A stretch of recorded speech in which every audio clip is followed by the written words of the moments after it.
Hey everybody, this is Jonathan at Colfax Math. Today I'm going to go over Chapter 11, Chapter Review. I'm not going to do all the problems, I'll just do a few of them to get you started. And this is in the Mathematics, Analysis, and Approaches Standard Level Textbooks, Oxford textbook. So let's, I guess, just jump right in. Chapter 11 is relationships in space, geometry, and trigonometry in 2 dimensions. It's a pretty good book, pretty useful math in here. Right triangle trig is really one of my favorites. It starts out with right triangle trig, 3-dimensional figures, Platonic solids, volume and surface area, and then non-right triangles, law of sines, law of cosines, area of a triangle, and then applications. So here I am on page 499, the chapter review. I'll just start right there on number 1. Find the volume and surface area of a square base pyramid with base side of 8 and height of 3. So it's actually really hard for me to find a quiet place to do this. So I'm actually out in the camper trailer. We'll see how this works. So here's number 1. So before I start, actually, let me put some notes right here. I have a cone. It's one of my solids. So there's my cone. Volume of a cone is 1/3 base area, which is pi r squared, times height.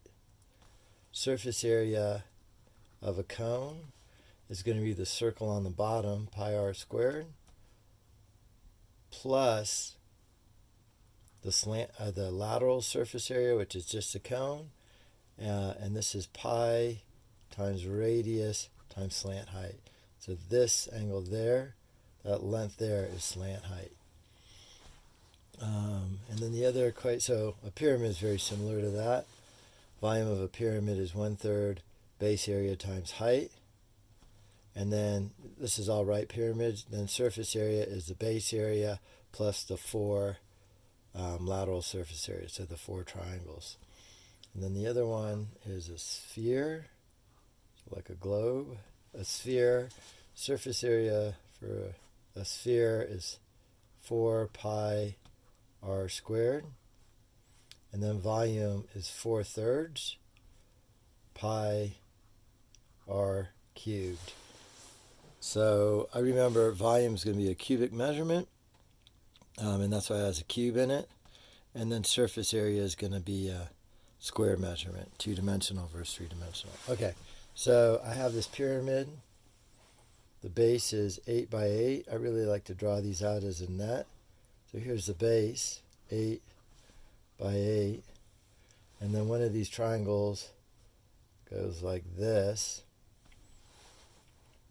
And the overall height from this center spot to there is 3. And this half of 8 would be 4.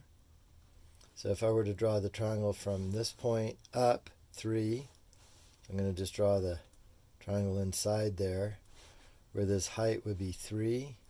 This base, half of 4, would be this 4.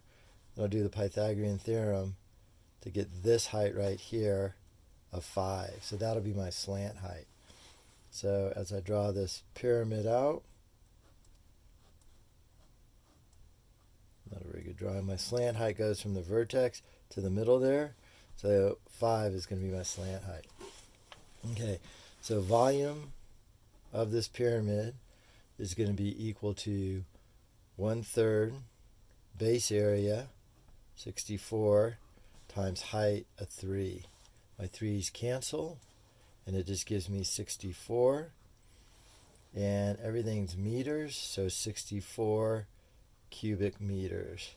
So that's my volume for number 1.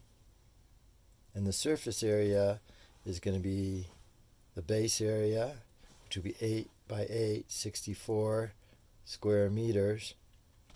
And then the area of these triangles are going to be 8 by 5. So the area of the triangle will be 8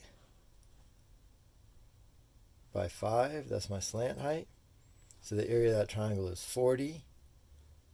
Right, 8 times 5, 40 divided by 2, 20. And then I have 20. I have 4 of those. So one triangle is 20 square meters times 4 is 80 square meters. So I have 64 plus 80, or 144 square meters. There's number 1. Hopefully all this is legible and clear enough. Let's move on to number 2. Find the volume and total surface area of a cone. So here's my cone. Here's number 2.